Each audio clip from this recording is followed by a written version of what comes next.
Now, the second question I have for today says, is there any biblical references to Pangea, or is it like the Neanderthals? Now, some of you may not know what Pangea is, but Pangea is the concept that all the land masses of the earth were at one time connected. So Pangea says that at one time there was just one continent, not many different continents. So that's the concept behind Pangea, is that there was only one continent, and then whether it be the flood or whatever else happened, if somebody doesn't believe in the Bible, they may say that they believe in Pangea, and that simply over time, over millions of years, different continents different land masses begin to break off from one continent, and now they are just slowly drifting away from one another, and now we have all these different continents. One of the arguments that they use is, if you look at the map or the globe, it looks like all the land masses actually fit together like a puzzle piece. Okay? So again, Pangea is that concept that one time all land masses were just one. This person wants to know, is there any biblical evidence for the concept of Pangea? Well, not explicitly. Okay? Not explicitly. But is it possible that there was only one landmass at one time? Well, to really answer that question, we have to go to the book of Genesis. For example, Genesis chapter 1, verse 9, God said, "Let the water under the sky be gathered to one place, and let dry land appear." So in Genesis chapter 1, verse 9, God says, "Let water under the sky be gathered to one place, and let dry land appear." Okay, we see that in Genesis 1:9. And it was so. Presumably, if all the water was gathered in one place, it's possible that the dry land was all gathered into one place. I will tell you, however, that Pangea is not a concept that has been embraced by the majority of Christians. The majority of Bible-believing Christians believe that the land masses were created individually by God when He created the world.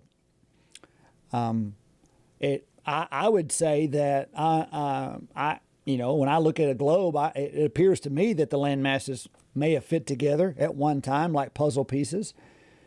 But if there was, so the question would be then, if they were one, what happened to make them separate? Well, I guess it's a possibility that during the flood, before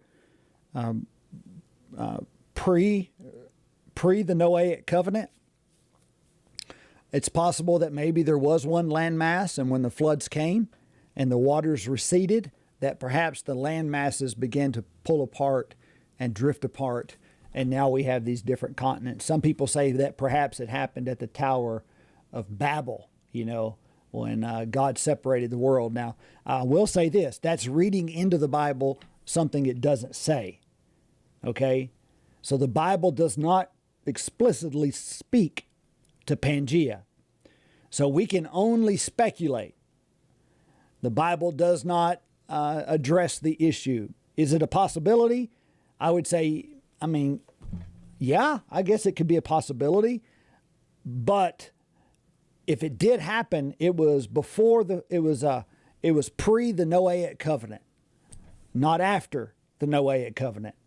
Okay? So that would say that if it happened, then it was the result of a worldwide flood and the receding of the waters. And then over time, they have slowly drifted. Now, if you hold to a young earth, which I do, so I'm going to contradict myself. If you hold to a young earth, then you would say that the world itself is, 6,000 years old approximately. And therefore, it would be impossible for the land masses to drift as far as they have in that short amount of time. So that would speak against Pangea, that if you look at the rate at which these land masses drift, there's no way they could have drifted in the time of a young Earth idea. And so I guess if I were pressured to say, I would say that, well, I believe that the understanding of young Earth is more important biblically than the idea of Pangea because of redemptive history. So I would hold to young Earth and thus say, well, then perhaps God created all the continents as they are individually. But is it possible that perhaps they were divided? I mean, it's a possibility. Okay, the Bible doesn't really answer it. We can only speculate. We can't be dogmatic on it.